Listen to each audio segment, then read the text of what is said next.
नमस्कार, मैं हूं आपके साथ नम्रता। राजधानी दिल्ली में जिस तरह से किसान परेड के नाम पर हिंसा और अराजकता मचाई गई और लाल किले पर कब्जा किया गया, धार्मिक झंडा फहराया गया, उसे देखकर आज देश का हर नागरिक गुस्से में है, क्योंकि गणतंत्र दिवस के खास मौके पर देशवासियों को किसानों से इस तरह की हरकत की उम्मीद नहीं थी। इस हिंसक प्रदर्शन के दौरान कई ऐसे मौके आए जब तमाम किसान प्रदर्शनकारी पुलिस कर्मियों पर ही हमला करते हुए नजर आए और पुलिस उन्हें किसान सोचकर धैर्य दिखा रही थी। मंगलवार को दिन भर चले इस हिंसक ट्रैक्टर रैली को देखकर लोगों को यूपी के मुखिया योगी आदित्यनाथ की याद आ गई और दिन भर सोशल मीडिया पर योगी आदित्यनाथ ट्रेंड करते रहे। लोग तो यहां तक कहने लगे कि अगर योगी होते तो इस तरह का उपद्रव होता ही नहीं।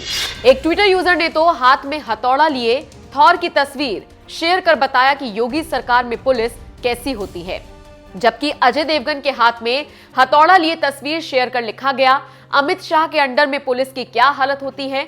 नकुलवीर सिंह नाम के ट्विटर यूजर ने दिल्ली हिंसा पर लिखा, इस तरह की समस्या का सिर्फ एक ही समाधान है, योगी जी, क्या आप सहमत हैं? अभिनव नाम के ट्विटर यूजर ने लिखा, भारत को इस वक्त योगी जी की सख्त जरूरत है। हिमांश नाम के ट्विटर यूजर ने लिखा, दिल्ली का चार्ज योगी आदित्यनाथ को दे दो, उन्हें फासिज्म का असली मतलब बता देंगे। अपने तिरंगे का अपमान देखकर मैं शर्मिंदा हूं। हम चाहते हैं अब योगी आदित्यनाथ जिम्मेदारी संभालें। विकास ठाकुर नाम के यूजर ने लिखा, सबसे ज्यादा किसान होने के बावजूद यूपी में कोई दंगा नहीं हुआ। वाह योगी जी, हमें आप पर गर्व है। रणधीर कुमार राणा नाम के शख्स ने दिल्ली हिंसा पर लिखा, इस तरह की हिंसा देखने के बाद 100% श्योर हूं कि हमें सेंटर में योगी आदित्यनाथ की जरूरत है। शिव कीर्ति नाम के यूजर ने लिखा, गृह मंत्री और दिल्ली पुलिस को योगी आदित्यनाथ से क्रैश कोर्स करना चाहिए। एक और ट्विटर यूजर ने लिखा, दिल्ली पुलिस लठ बजाओ, समय आ गया है जब योगी आदित्यनाथ जी को देश का नया गृह मंत्री बनाया जाए। शिवायोगी नाम के ट्विटर यूजर ने लिखा, गृह मंत्री दिल्ली में हिंसा रोकने के लिए सीएम योगी का तरीका क्यों नहीं अपनाते हैं? हिंसा में नुकसान की भरपाई प्रदर्शनकारियों और उनके नेताओं से की जानी चाहिए। दिल्ली में किसानों का हिंसक विरोध प्रदर्शन देखकर लोगों को योगी आदित्यनाथ की याद यूं ही नहीं आ रही है। दरअसल उन्होंने देखा है कि सख्त मिजाज वाले योगी आदित्यनाथ ने किस तरह से सीएए और एनआरसी विरोधी दंगे और विरोध प्रदर्शन पर काबू पाया था। उन्होंने तो हिंसा के जिम्मेदार लोगों के पोस्टर तक चौराहे पर लगवा दिए थे और उन्हीं से राष्ट्रीय संपत्ति को हुए नुकसान की भरपाई भी करवाई थी। लोग सिटीजन अमेंडमेंट एक्ट के नाम पर दुष्प्रचार बंद करें। लोगों को वास्तविक जानकारी होनी चाहिए, लेकिन राजनीति की रोटी सेकने वाली कांग्रेस, सपा और वामपंथी संगठनों ने जिस प्रकार से आज महाबंदी के नाम पर पूरे देश को आगजनी की चपेट में झोंकने का प्रयास किया है, यह अस्वीकार्य है और उत्तर प्रदेश में इस प्रकार के तत्वों के साथ हम सख्ती से निपटेंगे। मैंने इसके बारे में अभी एक बड़ी बैठक बुलाई है और मैं इस चीज़ को स्वयं समीक्षा कर रहा हूँ, मैं स्वयं देख रहा हूँ और जो भी जिम्मेदार होगा उसकी जवाबदेही भी तय करेंगे।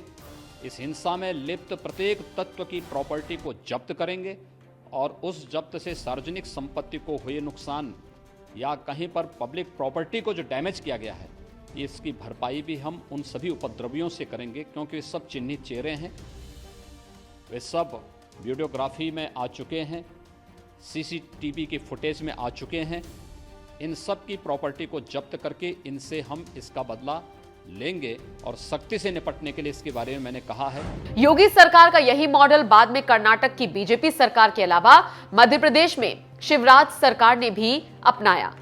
वैसे आपने ये बात भी गौर की होगी कि हरियाणा की ही तरह यूपी की सीमा भी दिल्ली से मिलती है और यहाँ भी बड़े बड़े किसान रहते हैं, लेकिन क्या मजाल कि यूपी में किसी भी तरह की हिंसा या उपद्रव देखने को मिला हो।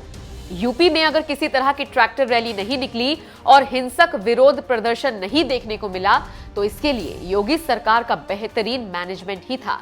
जबकि हरियाणा में भी बीजेपी की ही सरकार है, लेकिन वहां तो खुद सीएम मनोहर लाल खट्टर का हेलीकॉप्टर तक किसानों के विरोध प्रदर्शन की वजह से नहीं उतर सका था, उनका मंच तक तोड़ दिया गया था। जबकि दिल्ली हिंसा के बाद अमित शाह का विरोध इसीलिए हो रहा है क्योंकि इससे पहले भी जब सीएए और एनआरसी विरोधियों ने जमकर उत्पात मचाया था, उस वक्त भी गृहमंत्री अमित शाह दिल्ली के हालात संभालने में नाकाम हुए थे और दिल्ली पर दंगे का दाग लग गया था।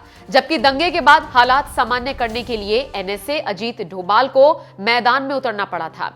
बहरहाल, जिस तरह से पीएम मोदी और गृह मंत्री अमित शाह की नाक के नीचे दिल्ली में एक बार नहीं बल्कि दो बार हिंसा हुई, उसे देखकर क्या आपको भी लगता है कि योगी आदित्यनाथ की अब केंद्र में सख्त जरूरत है? अपनी राय हमें कमेंट कर जरूर बताएं।